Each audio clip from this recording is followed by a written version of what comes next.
What's going on, YouTube? So this is one of those Sanqui runs that I had pre-recorded that I wanted to get out to you, and it kind of fits with the theme that we've been doing. So we're going to be looking at Crawdaunt today, and I want to take a look at its front sprite here, which I really like this front sprite. I think it looks great. And with that out of the way, let's take a look at Crawdaunt's stats. And for a Gen 1 solo run, we have all the offensive firepower we need with 120 attack, 90 special, and 85 defense. The 55 speed is a little bad, but we're going to get something later on to help compensate that. Crawdaunt is also normally in the fluctuating level up group, which I'm unsure if that's coded into the randomizer.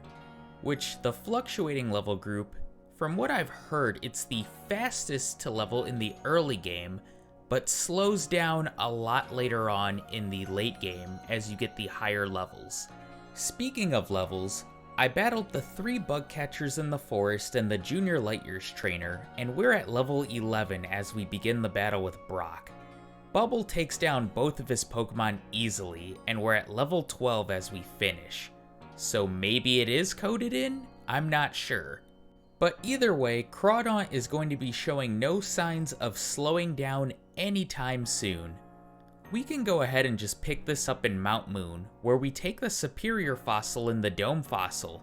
And we get a few encounters trying to exit Mount Moon, so we're just going to speed past them to our Mount Moon timestamp. And we are at 27 minutes in-game time. I'm going to take on Misty next because her AI works in the Sanqui ROMs as it does in the vanilla ROMs, which is that she's not going to use any of her water moves against us. And I feel like having Vice Grip and Harden should be enough to take care of her. It would have helped if I used Harden in this upcoming battle though. She leads with Staryu, and I just go for Vice Grip right away. It outspeeds with Recover, Vice Grip is doing over half, and thanks to a crit, we knock it out bypassing the Harden it used. Starmie has Swift over Tackle, which never misses and has more power, and this battle's really close, and if it weren't for that critical hit Starmie got, I think we would have won. I'm going to try this one again immediately, and I'm going to try setting up Hardens against the Staryu, which the battle against Staryu this time is a bit longer than normal. I start by setting up 4 Hardens on it because I want all the badge boost I can. Because Misty has used an X-Defend and Staryu used a Harden itself, Vice Grip is a 3-hit KO. Or it would have been had Staryu not started spamming Recover. Thankfully, Staryu does not pull a Sabrina's Alakazam. It just goes for Swift instead of Recover. We can knock it out. Thanks to all of our Hardens, against Starmie, Swift is doing pathetic damage, and Vice Grip is able to knock it out over 4 turns. We level up at the end of this battle, where we now learn Bubble Beam. So I guess we don't need Misty's TM for that. Let's go ahead and get right into the battle against Rival 2. He leads with Pidgeotto, who leads off with Tackle, which doesn't do very much. Bubble Beam does pretty good damage and gets a speed drop, which allows us to outspeed the next turn and knock it out. Against Abra, I decide to set up 2 Hardens to better prepare for Squirtle since it does have good defense, and I want to be able to knock it out quickly. One Vice Grip takes out Abra and Bubble Beam takes out Rattata, and Vice Grip does almost all of Squirtle's HP. We're able to knock it out over 2 turns. Next up is the Nugget Bridge portion of the game where we're going to pick up some optional battles just to prepare for Surge. But one good thing about Crawdaunt is that it can learn Dig. Besides Dig and the trainers here that don't pose a threat, not even the last near Bill's house, our moveset is about to get a major upgrade and we can just pick things up at the SSN. We're level 25 now and we can battle the one youngster in this room and get TM08 Body Slam, which Crawdaunt can learn and will replace Vice Grip. And Body Slam is going to help us completely obliterate Rival 3. It's able to one-shot both Pidgeotto and Raticate. However, Kadabra disables it, so I have to go for Bubble Beam, which does over half. I'll take that. We can knock it out over 2 turns, and against Wartortle, I decide to go for Dig. Dig does over half. Bubble Beam can't get the job done, so we have to knock it out over 2 turns with that. That's Rival 3 done, and I'm worried about the next battle because all of Surge's Pokemon I'm sure are going to outspeed Crawdaunt. Well, maybe not Pikachu, but Voltorb and Raichu for sure. Voltorb doesn't know any electric attacks in the Sanqui ROMs, but Raichu still has Thunderbolt. Speaking of Surge, here's the battle against him. Voltorb outspeeds, uses Sonic Boom, not the worst. Dig one-shots it. Okay, we like that. Pikachu, we outspeed, Thunder Wave misses, we one-shot it with Dig, okay. We level up going into Raichu, Surge uses an X speed, we go underground, it misses Thunderbolt, and we knock it out in one hit. We got ideal luck against Surge in that battle, which you'll see in a future run with another water Pokemon that we get some pretty good luck as well. And this Pokemon can't learn Dig. The next portion of the game is Rock Tunnel. Since we're a rock type and we have Bubble Beam, we know the self-destructing Hiker isn't going to be a challenge for Crawdaunt today. So what do you say we go ahead and pick this up at our post-Rock Tunnel timestamp? 1 hour 7 minutes in-game time is ahead of Slacking's pace to beat the game. However, the last few Sanqui runs that we've done on the channel, there's been some Pokemon ahead of Slacking's pace, but then finished the game just shy. So let's go ahead and make our way to Celadon, and we're going to go to the game corner and battle Giovanni. We know his first two Pokemon are going to be one-shots with Bubble Beam, so we can go ahead and just skip straight to Kangaskhan. It outspeeds me and hits me with a Tail Whip. Body Slam does over half. My second Body Slam doesn't get as good of a roll, so we have to knock it out over 3 turns. With Giovanni out of the way, we can do some Celadon shopping. I buy proteins to boost our best stat in our attack stat, but I'm also going to get 2 TMs from the little girl on the top floor. TM13 Ice Beam and TM48 Rock Slide, both of which Crawdaunt can learn. We're gonna head to Pokemon Tower next to advance the plot, because I want to make a pit stop in Silphco before we do anything else. Rival 4 leads with Pidgeotto. Body Slam can't get the one hit, we get a retroactive potion and quick attack and then knock it out. Growlithe is next, Bubble Beam can take care of it in one hit. But now we have Execute, who's very annoying. Body Slam can't get the one hit, and it paralyzes me with Stun Spore and gets off Leech Seed. We knock it out, but now Kadabra just keeps going for Kinesis as I get stuck in Parahacks. We finally get through with a Body Slam which one-shots it, but now we have Wartortle. And I'm still getting stuck in Parahacks as Leech Seed is slowly taking away my health, but thankfully it's just 2 Body Slams that hit rather quickly to take it out. Since we have Dig on our moveset, Pokemon Tower won't be a problem since we do have a super effective move for all of the ghosts, although there's going to be a move later on that Crawdaunt gets that would have been a lot more useful. Anyway, earlier I mentioned that we're going to be taking a pit stop to Silphco, and I think you know what's coming. We're going to make a trip to the 5th floor to get the card key, and then to the 7th floor, where we're going to get TM03 Swords Dance. This is going to replace Harden and take advantage of our best stat, our attack stat. We can head to Cycling Road from here. I'm going to pick up the rare candy, and of course we're going to battle Koga next. And I wanted to make sure I had Swords Dance for this battle because his Pokemon are rather bulky. He leads with his first Coughing, and I want to set up Swords Dance and then test damage. However, Coughing blows up right away, leaving me with 19 HP. Yeah, his Coughing no self-destruct in the Sanqui ROMs.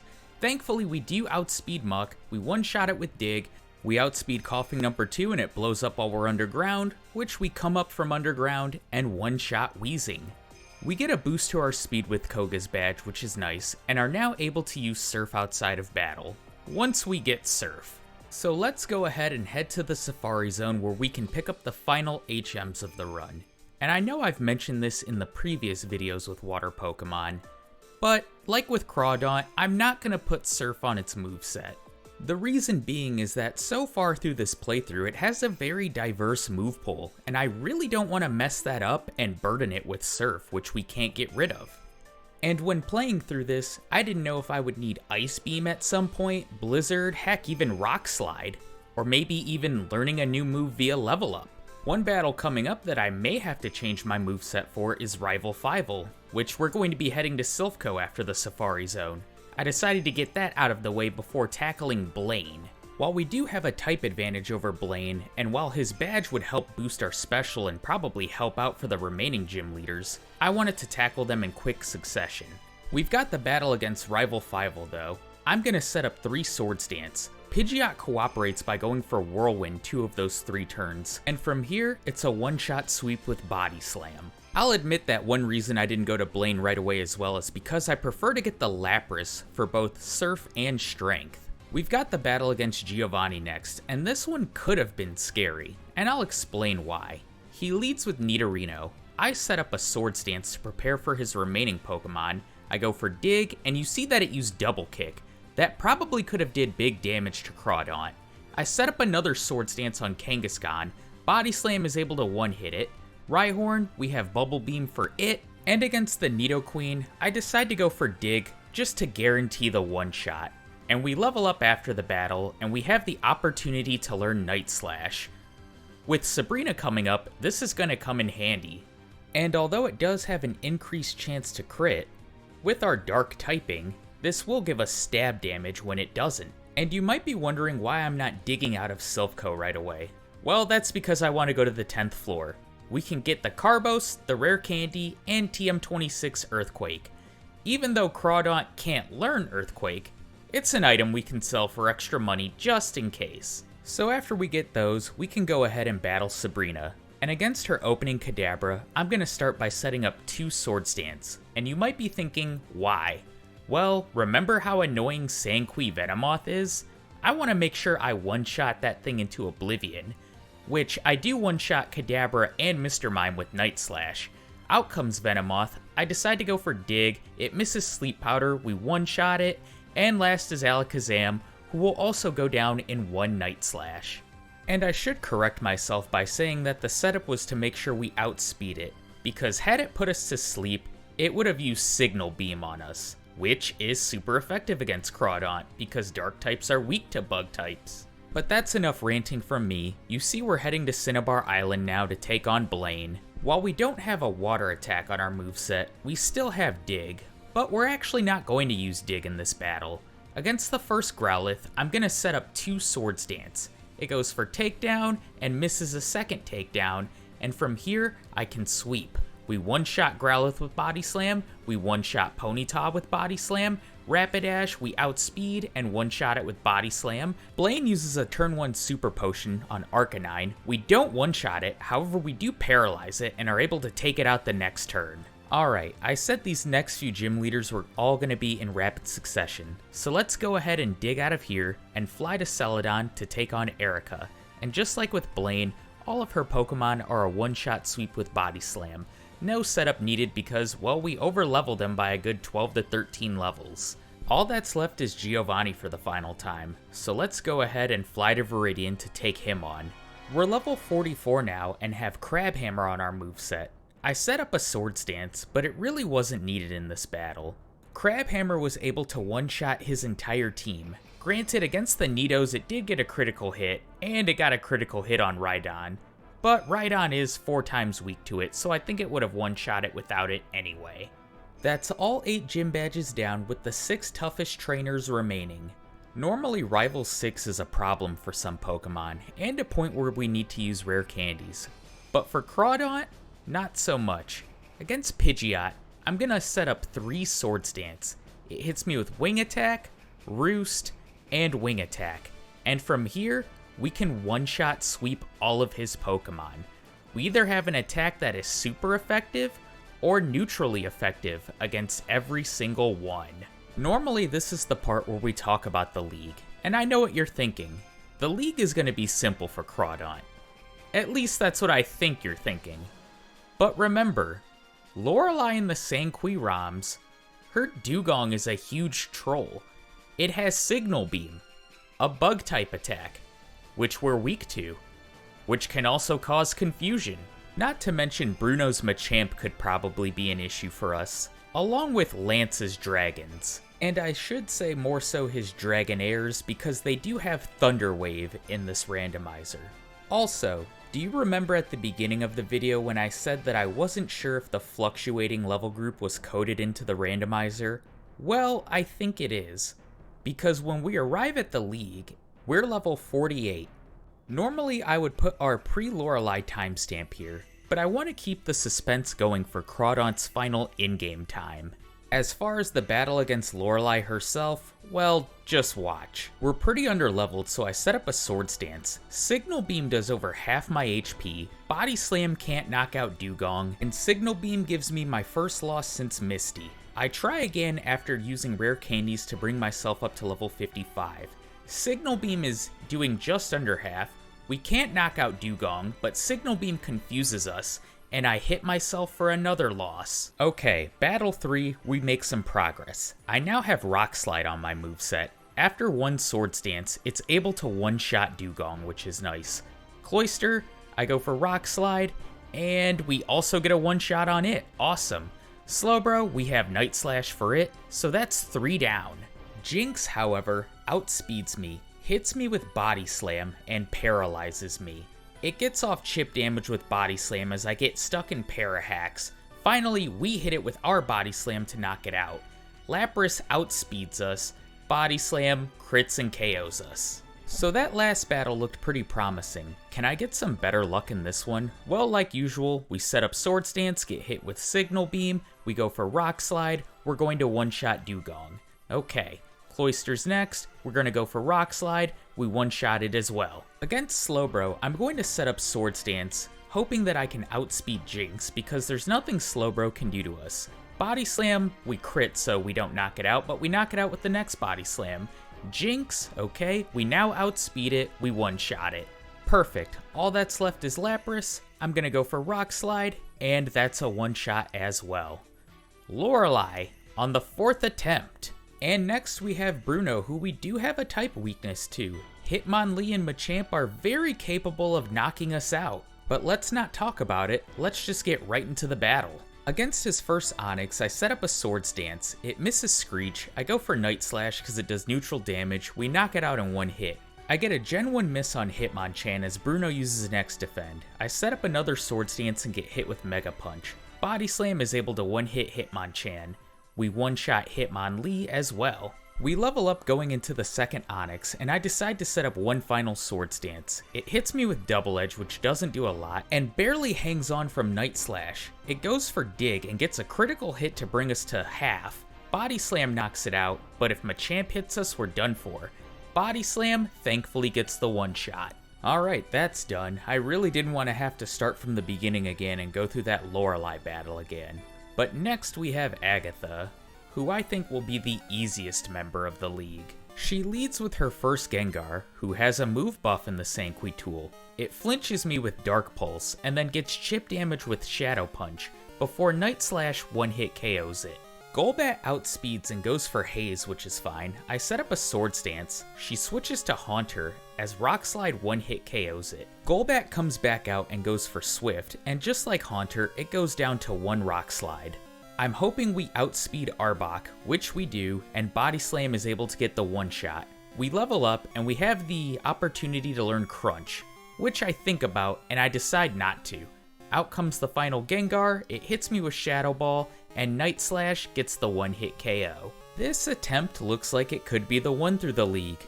Next we have Lance, and you're gonna see me get rid of Body Slam for Ice Beam.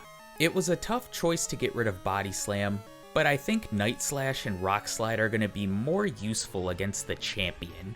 Rock Slide will also be more useful against Lance's lead, Gyarados. I start by setting up a Sword Stance. It hits me with Hyper Beam, doing almost half. I set up another as it recharges, and Rock Slide knocks it out.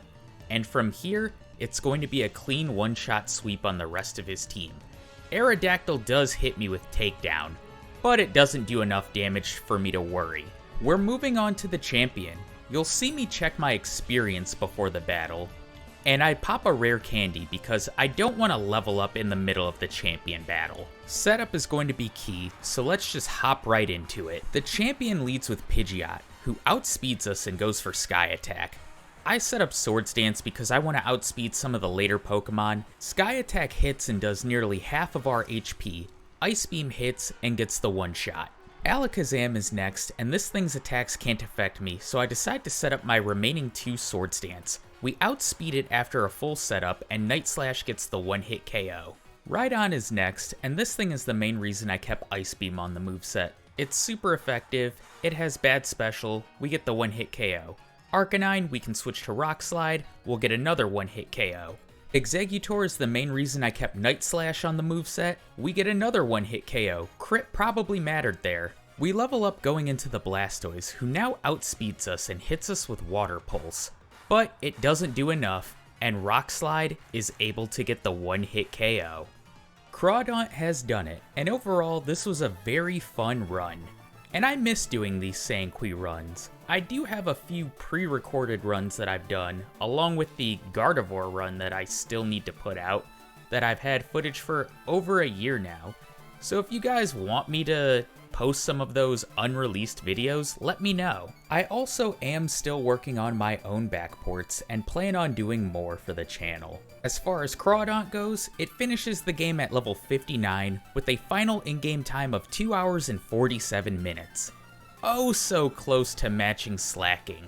And I feel like the past few Sanqui runs we've done have been in that like 247 around that time. Anyways, thank you for the continued support on the channel. I really wanted to get a video out for you on Christmas Eve, which I'm finishing this up before Christmas Eve, and hopefully I can say that my Detroit Lions are, for the first time ever, NFC North champions by the time this video comes out. We last won our division when it was still called the NFC Central in 1993. It's been 30 years. I can't wait to go to a home playoff game. I really wanted to get a video out for New Year's Eve and day, but with how work has been, along with, the holidays, I don't think I'm going to be able to. So, until next time, I'll see you guys in 2024, and I've got some additional games coming to the channel next year. I'm gonna get started on those right now, and for all of my Lions fans watching this, can I get a #OnePride in the comments? Anyway, to finish this up, 2023 was a great year for the channel. I hope 2024 is even better. I'll see you guys in my next video. Take care, everybody.